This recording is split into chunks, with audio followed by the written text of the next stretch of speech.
Good morning sir. कैसे हैं? उम्मीद करते हैं आप बहुत अच्छे होंगे। ईश्वर से हमारी प्रार्थना है कि सभी प्राणी, जीव जंतु, मनुष्य, सब जितने लोग धरती पर रहने वाले सब अच्छे से रहें। यह कहानी है ईश्वर के लिए संगीत। इसका नाम है ईश्वर के लिए संगीत। तानसेन अकबर के दरबार में नौरत्नों में से एक थे। वे अपने समय के मशहूर संगीतकार थे। ऐसा कहा जाता है कि जब तानसेन मेघ मल्हार गाते थे तो बारिश होने लगती थी। इसी तरह जब उन्होंने दीपक राग गाया तो धरती के दीपक अपने आप ही जल उठे। एक दिन अकबर ने तानसेन से कहा, मैं तो उस संगीतकार का संगीत सुनना चाहता हूँ जिसने तुम्हें संगीत सिखाया है। इस पर तानसेन ने कहा, महाराज, मेरे गुरु तो स्वामी हरिदास है।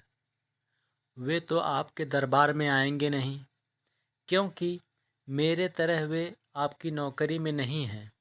वह जंगल में एक झोपड़ी में रहते हैं।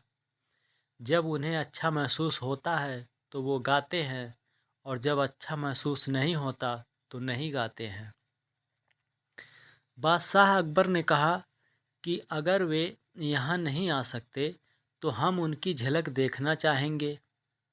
जब वे हरिदास की झोपड़ी में पहुँचे तो देखा कि वह झोपड़ी के बाहर चुपचाप बैठे हैं और उनका वाद्य यंत्र पास में रखा है।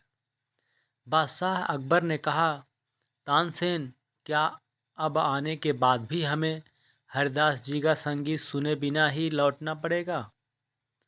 तानसेन ने कहा, मैं कोशिश करूँगा प्रभु, थोड़ी प्रतीक्षा कीजिए। तानसेन ने गाना शुरू किया। थोड़ी ही देर बाद जानबूझकर तानसेन ने जरा सी गलती कर दी। इस पर उनके गुरु हरिदास ने तत्काल टोका और कहा कि तानसेन, इस तरह मत गाओ। और इतना कहकर स्वामी हरिदास ने खुद ही गाना शुरू कर दिया। उनके गायन में तो गजब का जादू था। बादशाह अकबर तो हरिदास के संगीत में पूरी तरह खो गए थे। उनकी एकाग्रता तभी टूटी जब हरिदास ने गाना बंद कर दिया। इसके बाद अकबर महल के लिए रवाना हो गए, लेकिन हरिदास का संगीत उनके कानों में गूंज रहा था। रात को अकबर ने तानसेन से कहा, तुम वाकई बहुत सुंदर गाते हो। तुम वास्तव में भारत के सबसे महान गायक हो, लेकिन फिर भी तुम्हारा संगीत उस ऊंचाई को हासिल नहीं कर पाता जो कि हरिदास का संगीत कर पाता है। तानसेन ने हाथ जोड़कर कहा, महाराज, गुरु हरिदास जी और मेरे बीच एक बहुत बड़ा सा फ़र्क है कि मैं अपने राजा के लिए गाता हूँ, जबकि गुरु हरिदास जी तो केवल ईश्वर के लिए गाते हैं। वे दरबार के एक संगीतकार से बहुत बड़े और आगे हैं। तानसेन का जवाब सुनकर बादशाह अकबर मौन थे। वे अपने आप से कह रहे थे, जो ईश्वर के लिए गाता है उसकी आवाज़ में दैवीय मधुरता तो अपने आप ही आ जाती है।